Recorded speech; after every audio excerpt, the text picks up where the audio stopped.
Yep, and if you're joining us right now, we are getting our third and final conversation for this morning started, and we are shifting gears to talk about a very important initiative, Pathlight, UNICEF, and the National Organization for the Prevention of Child Abuse. Child abuse, are collaborating to host a mandatory training on how to deal with child abuse.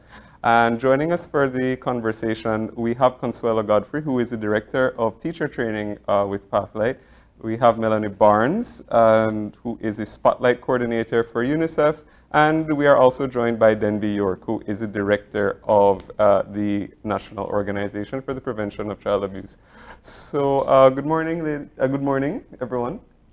Good morning. Morning, Gavin and Marlene. Mm-hmm. And thank you for joining us. This is a very important issue that perhaps doesn't get enough attention. So perhaps we can start, perhaps Consuelo, you can give us a little bit of background on the initiative and what it hopes to accomplish. Thank you, Gavin and Marlene, for having us this morning. Pleasure to be here. I'm representing Pathlight Belize. And with me, we have Ms. Malene from UNICEF and Mr. Denby from NAPCAN.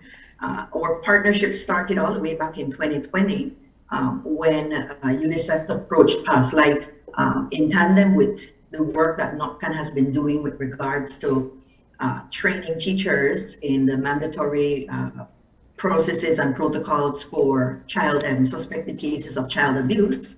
And so the partnership blossomed into a successful project where we were able to train over 1,000 teachers across the country in the protocols for reporting suspected cases of child abuse and human trafficking, as well as understanding the process and the procedures that they need to go through when they report such cases to the Department of Human Services or the police department. Ms. Malene will speak a little bit more about the Spotlight Initiative. As you know, Pathlight Belize is an NGO nonprofit organization. We serve over 150 students in scholarships to secondary school and comprehensive wraparound service. But we also train teachers, and our teacher training department has trained hundreds of teachers in our program for professional development via our partnership with the Ministry of Education, Youth, Sports, Culture, and Science. And so it is through that partnership we were able to collaborate with UNICEF.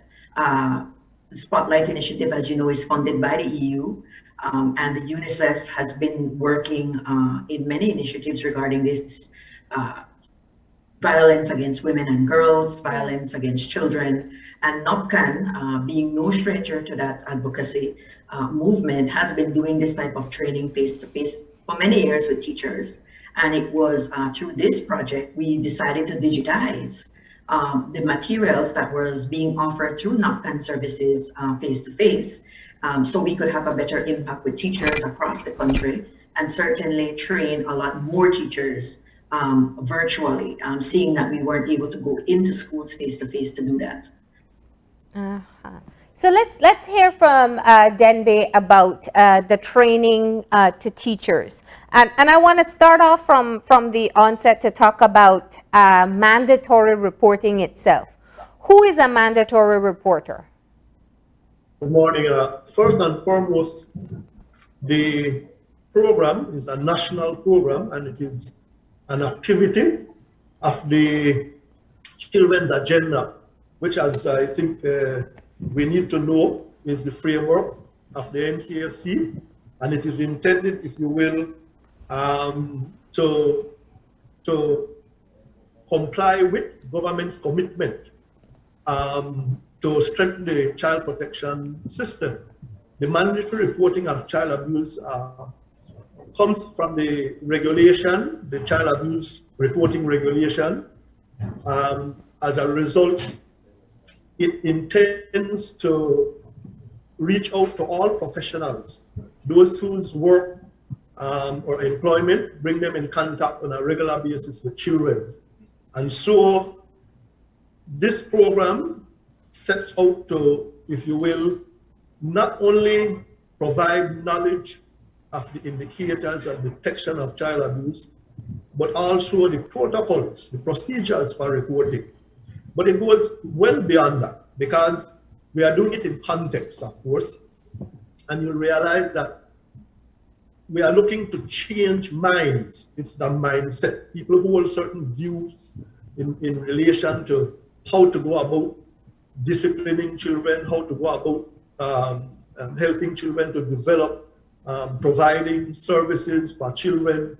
And there is a paradigm shift in terms of the way culturally we went about, if you will, providing services for children, how we help children within the classroom, outside the classroom, and particularly within the homes. And so this program is intended, if you will, to reach right across the board, whether it be violence against parents within their homes, domestic violence against women and girls, whether it be the way law enforcement manage children when they come in conflict with the law, and also within the school system where children, as you know now, capital punishment is prohibited. Yes. How do teachers, if you will, now go about providing the necessary methodology that will enable children to acquire the academics and develop? Yes. And Malini, perhaps you can also join in to explain a little bit about Spotlight's role in this initiative. Good morning. Good morning, Gavin and Marlene. Thank you for inviting us to be here. So the Spotlight Initiative for Belize is focused on family violence and as it affects women and children. And so it was important for us to engage partners that address family violence across the spectrum, and with Pathlight looking at how we train teachers, and with the support of NOPCAM, train teachers to identify abuse in children, but also at the same time, one of the benefits of being a part of the training was that teachers were able to also address their own issues with abuse and violence. One of the things that the training highlighted is that, help to bring to the fore what really constitutes as child abuse and as issues related to family violence. Sometimes because of our own social understanding of these topics, we don't really understand or connect what we're experiencing, whether it's as children or even as adults, these experiences as violence and the kind of trauma imprint it leaves in our mind, in our psyche as we grow older. Yeah. So the training with Pathlight with the teachers had although it was focused on giving them the skills, the tools to recognize and to access the reporting mechanism for children, it also provided them with an opportunity to do some reflection of their own situations and give them access to support mechanisms for the adults, for teachers, in terms of psychosocial and mental health support that they would need to address these kinds of things that came up in the training. So, Consuelo, it's a mandatory training. How are the schools identified? Right. So I know there might be a little mix-up. The training isn't mandatory. We would like and hope that I was wondering. Yeah. Yes, all schools would be able to afford their teachers the opportunity to do this, because teachers are mandatory reporters. So the training is on the mandatory reporting mechanism, right, processes and procedures. And we have had a record number of schools calling us asking for the training. We've trained 1,186 teachers, and we've impacted 108 schools from January on up until the end of July this year. However, our goal at Pathlight, through the efforts of UNICEF as well as NOPCAN, is to continue this training online through the development of a webinar course that teachers can then access on the Teacher Learning Institute that is being promoted currently at the Ministry of Education. Yeah. And so we don't want that, because the project is over, where we had offered the synchronous training via Pathlight. We don't want teachers to not have the opportunity to be able to access the training outside of that project's limitations. Yeah. So we are working together, myself, Ms. Malene, and Mr. Denby are working together to see how we can continue the sustainability of training, because eventually, and I'm sure Ms. Malene and Mr. Denby would attest to this, we want all the teachers trained in these procedures and protocols, because as you know, Malene and Gavin, teachers are with students mostly the most hours of the day. Yeah. When we go back to face-to-face teaching, even online, teachers might be able to, they will be able to be better equipped with identifying suspected cases of child abuse, or because abuse can take many forms, Yes. trauma that's happening in the home with children, and what's going on with students. And more of that will be even more highlighted when students come back, because now they've been at home so long. Exposure to those trauma and those types of abuses are even more pertinent now, because they're at home more than they used to be. Yeah. And so this is even this even drives the initiative to make sure that it's sustainable. So our goal at Pathlight, because we love our teachers, we support our teachers, we want to be able to offer this to more teachers, and be able to offer it to more schools across the country. And as you said that, you know, you've gotten so much calls for people wanting to access the service, do you also get a sense from that and through your previous work with other teachers that this is something that is that teachers are encountering, and that they really are, you know, frequently, and that they want means to sort of deal with it better? Do you get a sense that it is a very pressing and widespread issue in terms of abuse? Yes, and two, I know Mr. Denby has been doing this for so many years, so his experience with the face-to-face training, he would have had some impact with answering that question. But from my experience with the 1,000 teachers that we've trained, we found a couple of things, key things that came out of it. One, a lot of our teachers are also survivors of abuse themselves, and trauma, Yes. and violence. We also have discovered that there has Untreated as well, right? when we say untreated, perhaps they may not have gotten the help at the time to be able to overcome or get the level of support. Yeah. However, having been impacted by this training, we find that teachers now are fully understanding what the process is, not just for the students, but for themselves. Yeah. And what happens when those reports are made to DHS or the police department regarding suspected cases of abuse.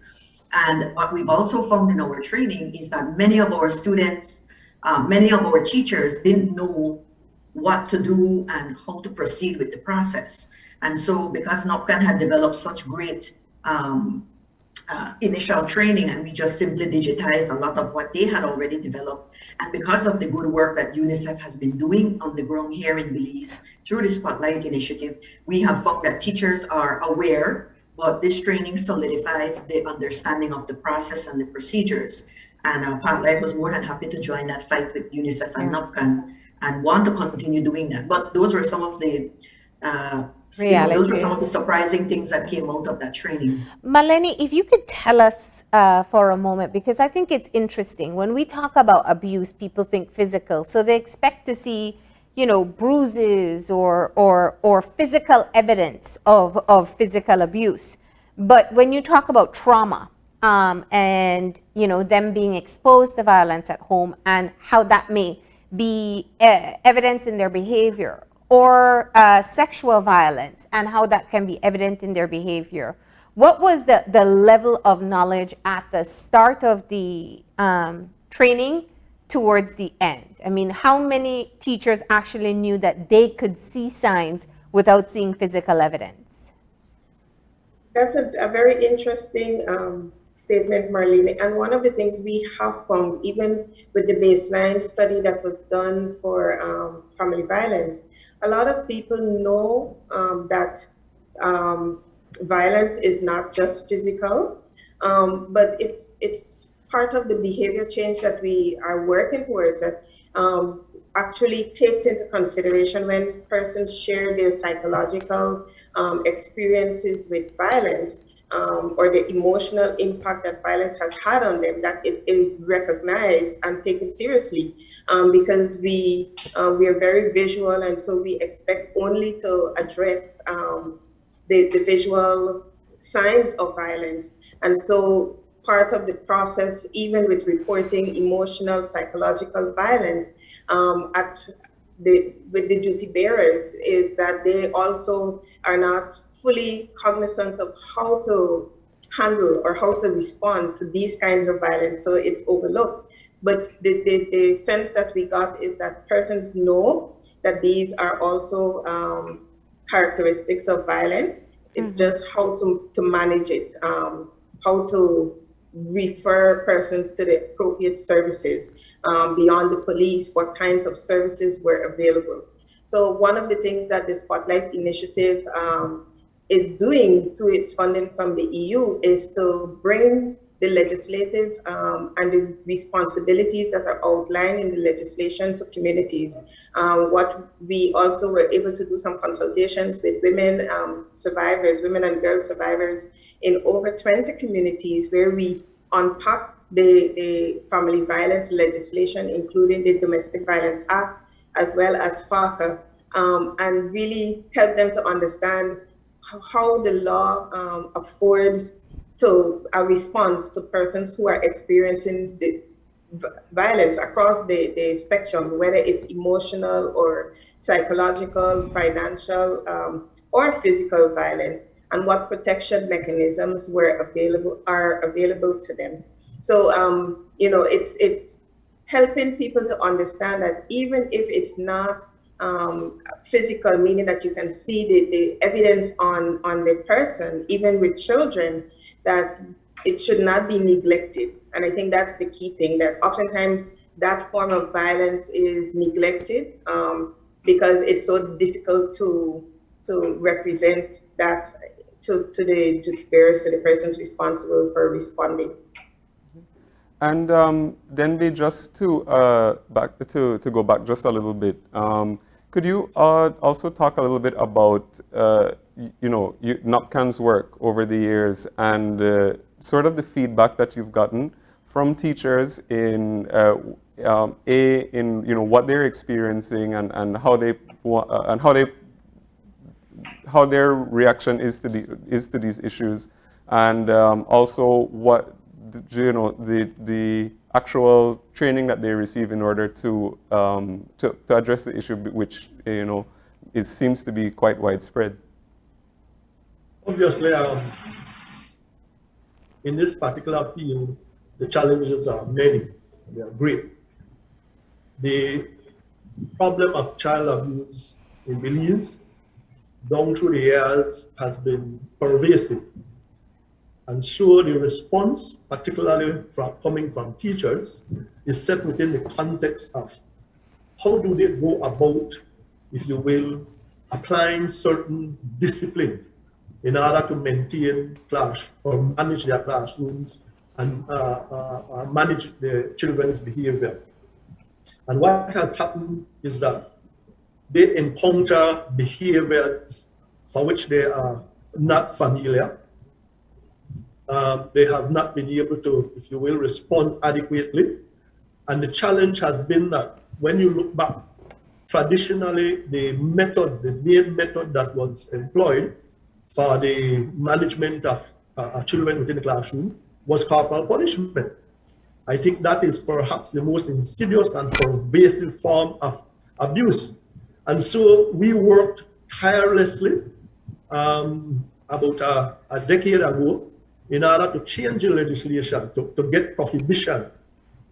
And I think when that occurred, there was a big cry, there was a national challenge coming from various sections of the population, including certain sections of teachers, whereby they objected because they were saying or arguing that What is the alternative? What are they going to use instead of what they have been accustomed to traditionally?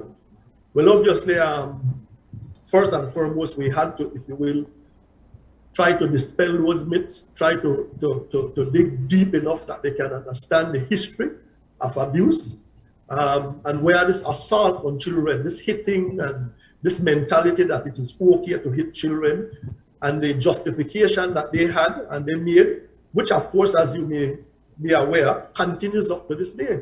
So the challenge continues. And that's the reason why I started off by saying that it has to do with changing minds, changing mentality, because it has been entrenched within our psyche that it is okay to hit, that in order for us to effect change, we must utilize some form of force, assault. And so that when children come sometimes with bruises in the classroom, it is, as Ms. Marlene was saying, they can see. That is something they can relate to very easily. However, it goes well beyond that, because if you are abused or assaulted physically, you are also traumatized emotionally and psychologically. And so we had to try and work through, we had to try and clear all that clutter, and also, if you will, engage teachers in a way whereby, quote unquote, the alternatives, which actually aren't alternatives, those methods that they are to employ in their classrooms are actual things that they were supposed to be using right from the get-go. So the whole concept of let's do this instead of that, that was not entertained. We do not entertain that up to this day. But the challenge has been great in terms of the response and how it is we are going to move forward. Now, we are just providing basic training, which means that they get basic knowledge about the indicators, the detection, how to detect child abuse and so on. But like I'm saying, it's very complex. Child abuse is a complex subject. Yeah. And therefore, teachers need continuous education, not only teachers, but all the people, professionals especially, who right across the board will work with children and who have to comply with the new legislations as such, no? And the protocols. And therefore, that's the reason why our effort has been so electrifying, because it is a subject which, even though you might be so well, you might go to whatever lengths to prepare, but the issue itself is very passionate. It draws the passion, deep passion from people. When you listen to them, when they react, when they tell you stories about what had happened to them when they were small, as they were growing up. Just recently, I heard the commissioner of police, and I have to respond, okay, and use this platform to respond, because the level of leadership and people and managers, those people especially need to be targeted and needs to be trained. They need to understand what child abuse is all about. Yes. They need to understand who is a child, what is a child, and so on. And what has happened is that we have held on to these false notions and these false premises in terms of how we view children, or understanding of what a child is and so on, and what constitutes abuse. And unless we clear that clutter, whether it be within the classroom in terms of how the teacher sees a child and reacts to a child, and how the highest level of management of people who lead in the country, including the Prime Minister, including the cabinet, all those people need to get, if you will, a sensitization in regards to what constitutes child abuse and how to respond to child abuse. Because or we have understanding what it is and what the impact is. That should be the mandatory training that comes up next with frontliners. And I did say mandatory because I think, especially when you are in care of children, or when you are creating policy for children, you should have a good understanding and how things have changed and what the science and research says. But going back to the teacher training itself, just as we close, Consuelo, you said that one of the things you are exploring is to be able to offer this training beyond what has taken place so far, maybe a recorded version or something along those lines, because I could imagine other teachers being interested after hearing your explanation this morning. Yes, Malene, that's our hope that Marlene, sorry. That's I'm okay. getting confused. Yes, that's the goal. We want to continue this training in a sustainable way because it's thousands of teachers that we would like to impact. Because for every teacher we impact, we would say it's at like 22 students would be impacted as a result of that. And those are different homes that will also be impacted. And so it's widespread. It's widespread in its impact, but it's also widespread in the way that the teacher is processing the training. And we have found that teachers have been very grateful. They've said to us that they are so grateful that they've gotten the training because they fully understand now what they need to do. I would want to say to Marlene that at some point we would like to offer this not just only to teachers, but we also want to offer this type of training and sensitization to all mandated reporters, whether it's community personnel, frontline workers. It's very important, and it's from their vision, from their vantage point, of course, customize the training for how they will proceed with responding to their beneficiaries, to the students and to children and adults that they will come across in their line of work. So while we are working on a sustainable program for teachers and schools to access this via the Teacher Learning Institute from the Ministry of Education, and myself and Ms. Barnes and Mr. York will be working together to see how best we can do this for 2022. We certainly know that the impact doesn't just stop at the training. It's also resensitization, and it's also monitoring of what teachers do at the school level. And a part of the data we've collected in this training kind of helped us to understand how many teachers actually do report cases of child abuse, how many of them themselves were survivors of abuse. So we've been collecting data at the same time we've been offering the training. And so we do have some data that we could, that we're working with through UNICEF and NOPCAN to see how best we can work with those schools and teachers to improve what they do with students. Because at the end of the day, we are all in this together. It is not just Pathlight, it's not just UNICEF, it's not just NOPCAN. Every person needs to take ownership of when they see something that is wrong, or when they see something that is against what we call violence against women and children, and men too. We want to do something about it. We know what to do, and that we're compelled to do something about it, because it's only through action we'll make a difference. Yeah. All right. Well, we are just about out of time, so we want to thank you, of course, for shedding some spotlight on this very important initiative. And you know, I definitely want to echo what you said just now, Consuelo. So thank you for joining us. Thank you too, guys, and thank you to Ms. Malene and Mr. Denby for joining us this morning. All right. And with that, we're going to go ahead and take our final break, and we'll be back in a few.